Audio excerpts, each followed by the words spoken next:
Hi friends, welcome back to my channel. This is Hari.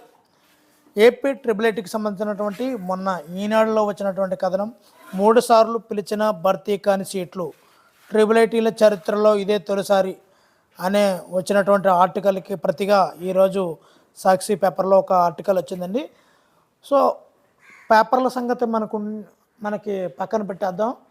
మరి రాజకీయాలతో మనకు సంబంధం లేదు. దానిలో ఉన్నటువంటి ఫైనల్ మ్యాటర్ని మనం పరిగణలో తీసుకోవచ్చు. అది రాజకీయాలు అతీతంగా మనం చేసుకుంటున్నాం కాబట్టి దాని గురించి మనం ప్రస్తావించాల్సిన అవసరం లేదు. మరి గతంలో కన్నా స్పందన అధికం అంటూ ఒక ఆర్టికల్ అయితే ఈనాడు పేపర్లో మన ట్రిపుల్ ఐటీ గురించి ఒక ఆర్టికల్ అయితే వచ్చిందండి. 27న ఫైనల్ అడ్మిషన్ కౌన్సిలింగ్ అయితే ఉందండి.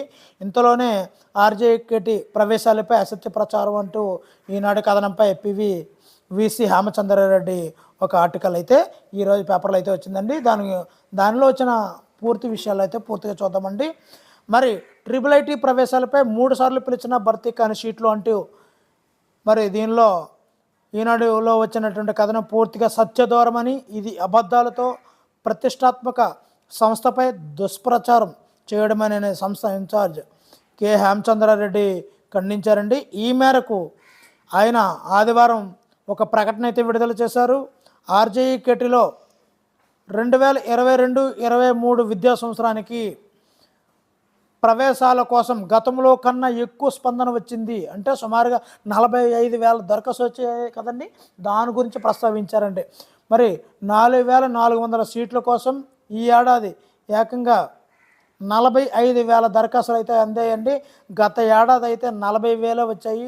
మరి దీన్ని బట్టి చూసుకుంటే గత ఏడాది కన్నా ఈసారి దీని యొక్క ప్రాముఖ్యత ఎక్కువ అయింది అని మనకి హేమచంద్రారెడ్డి గారు చెప్పడం జరిగిందండి. ఈసారి 10th సప్లిమెంటరీ పరీక్షల ఫలితాలు ఆలస్యం కావడం వల్ల విద్యార్థుల మేలును దృష్టిలో పెట్టుకొని ఆ ఫలితాలు వెలువడిన తదుపరి కౌన్సిలింగ్ నిర్వహించాల్సి వచ్చింది. అలాగే ఎన్సిసి స్పోర్ట్స్ కోటాకు సంబంధించినటువంటి అంశాల్లో సంబంధిత మెరిట్ జాబితా ఆర్జేఈకేటీకి అందలేదు. ఇంకా స్పోర్ట్స్ అండ్ ఎన్సిసికి సంబంధించినటువంటి మెరిట్ జాబితా అందలేదు.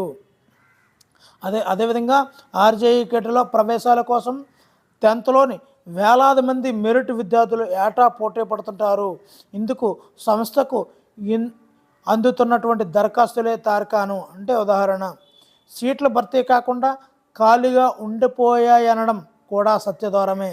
ఇక సీట్లు పొందిన తరువాత పలువురు అభ్యర్థులు వారి వ్యక్తిగత కారణాలతో, ఇక్కడ బాగా గమనించాలండి, సీట్లు పొందిన వారు తరువాత పలువురు అభ్యర్థులు వారి వ్యక్తిగత కారణాలతో ఆయా సంస్థల్లో రిపోర్టు చేయలేదు తప్ప భర్తీ కాలేదనడం అవాస్తవం. మిగిలిన సీట్లకు ఈ నెల 27న నూజివీడు క్యాంపస్లో ఫైనల్ అడ్మిషన్ల కౌన్సిలింగ్ను నిర్వహించాల్సి ఉంది.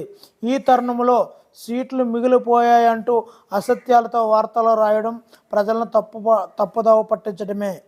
ఏటా ఈ సీట్లను అత్యధిక మెరిట్ మార్కులున్న వారే పొందుతున్నారంటే ఈ సంస్థలో చదివేందుకు విద్యార్థులు తల్లిదండ్రులు ఎంత ప్రాధాన్యం ఇస్తున్నారో అర్థమవుతుందని హేమచంద్రారెడ్డి తెలిపారు. మరి మనకి పార్టీతో సంబంధం లేకుండా దీనిలో ఉన్నటువంటి విషయాలను మనం గ్రహిద్దాం.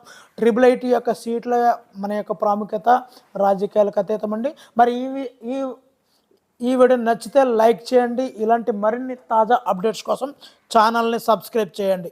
Thank you for watching. Me Hari signing out.